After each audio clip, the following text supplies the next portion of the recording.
चलो धीरे धीरे अगले पड़ाव की ओर।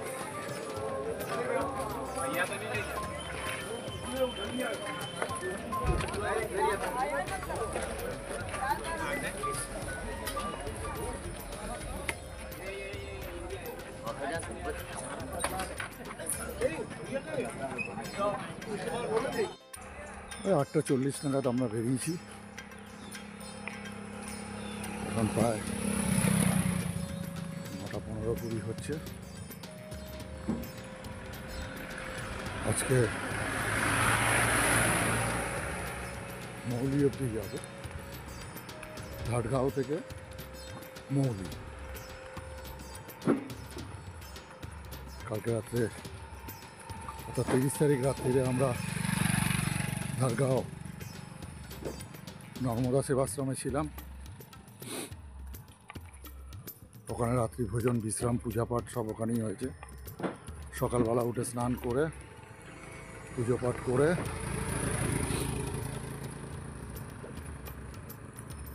ঘাটগাঁও থেকে মৌলির উদ্দেশ্যে রওনা। দুপুরে কোথাও হবে ভোজন প্রসাদী। মা আছে, চিন্তা করার কোনো কারণই নেই, কোনো হেতুই নেই। আর আমি স্নান করিনি, যেহেতু আমার অভ্যাসই নেই এত ভোরে এই ঠান্ডাতে স্নান করার। আমি দেখছি প্রচুর লোক, তো 1000-1200 লোক হবে। রাত্রেবেলা যখন কাশি শুরু হচ্ছে সব একসঙ্গে কাশছে, কারণ নাক দিয়ে সর্দি বেরোচ্ছে। তবুও সে সকালবেলা উঠে স্নান। মোটর পাম্পের জল গরম জল হলে কি হবে? শীতে ঠট্টর করে কাঁপছে।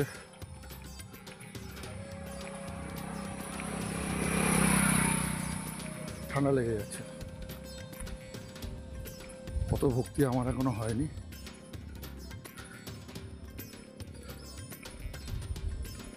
আমি মাকে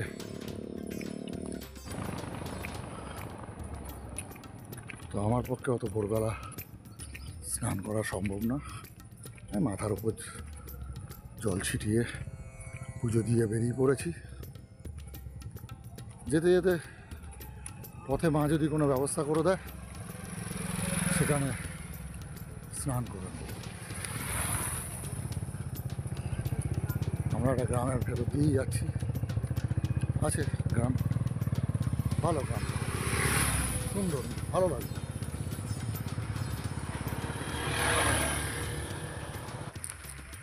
এখন 1:50 বাজে। স্নান টান করে গেঞ্জি শুকোচ্ছি। প্রচণ্ড রোদ,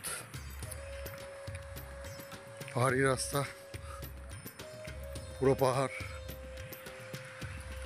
নিচে নদী।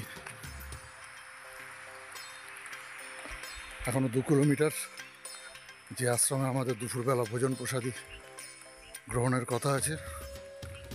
দেরি হয়ে গেল। বাকি মায়ের ওপর, দেখা যাক কী হয়। আমার মতো আরও বেশ কিছু পরিক্রমাকারী আছে পেছনে। এই মুহূর্তে আমি একা। আমার সামনে একজন আছে, যাচ্ছে। আমরা শহরের মানুষ, তাই একটু একা ভয় পাই।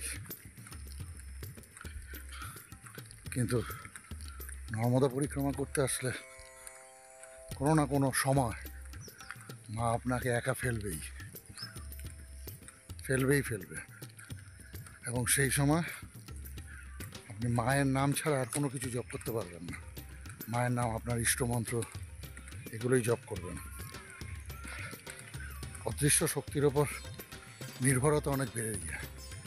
গুরু বা মা বা ভোলানাথ, যেটাই আপনি মানেন না কেন, তার উপরে একটা নির্ভরতা মারাত্মকভাবে বেড়ে যায়। দেখি হাঁটছি, দেখি কত দূরে আশ্রম। 2 কিলোমিটার তো বলেছে, কখন গিয়ে পৌঁছায়। নর্মাদেহার দেখুন বাচ্চারা দাঁড়িয়ে আছে নর্মাদেহার করার জন্য। নর্মাদেহার, নর্মাদেহার, নর্মাদেহার। বুঝলেন কি মিষ্টি করে ওরা বলে নর্মাদেহার, নর্মাদেহার। কি মিষ্টি লাগে ওদের মুখে শুনতে। আমরা অত সুন্দর বলতে পারি না। নর্মাদেহার। বাইক নিয়ে আসছে যারা তারাও বলছে নর্মাদেহার। ঠিক আছে, আগে গিয়ে দেখা হবে নর্মাদেহার। 2টো বাজে, একদম পাহাড়ের টপে চলে এসেছি, বুঝতেই পারছেন দেখে। দেখাচ্ছি একবার পুরো পাহাড়ির টপে।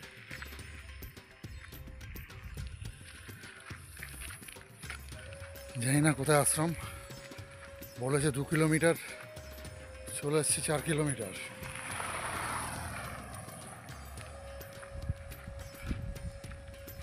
মা যদি ব্যবস্থা করে রাখে তাহলে পাবো, না হলে জল খেয়েই আজকে ক্ষুণ্ণিবৃত্তি চালু রাখবো। চলো নর্মাদেহার। পেছনে সন্তোষ ভাই চলে এসছে, আমার অনেক পরে রওনা দিয়েছে। ইয়াং ছেলে, ফটাফট আসছে।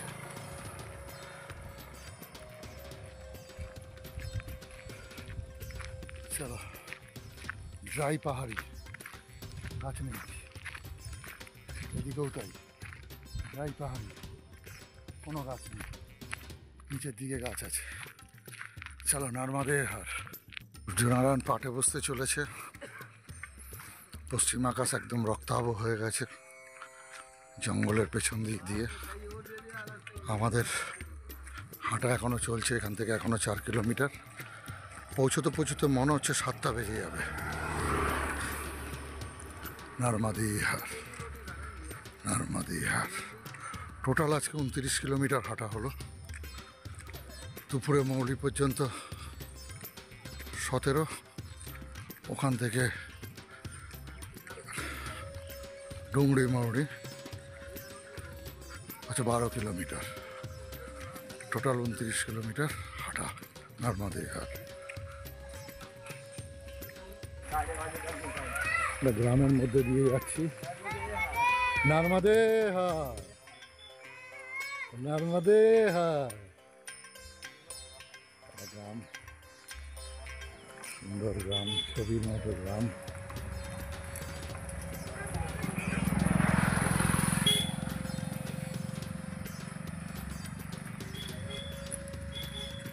গাছ দারুণ।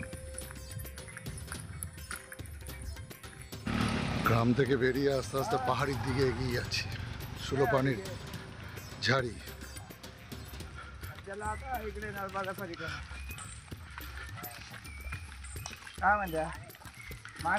আবার পাহাড়ি পথের দিকে এগিয়ে যাচ্ছি। পাহাড়ি গ্রাম ক্রস করে এসে পাহাড়ের দিকে এগিয়ে যাচ্ছি।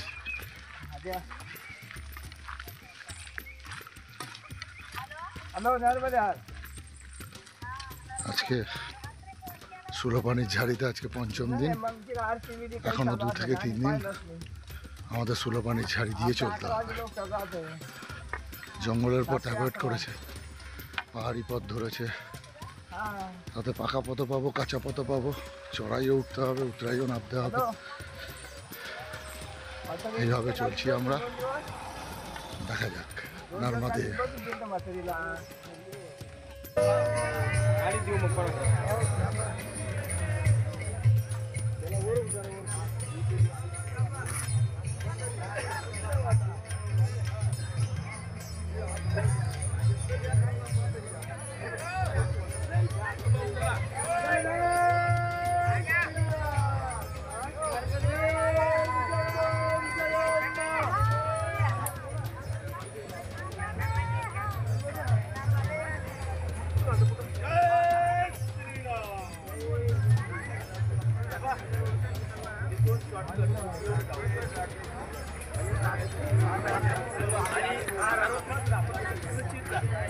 जय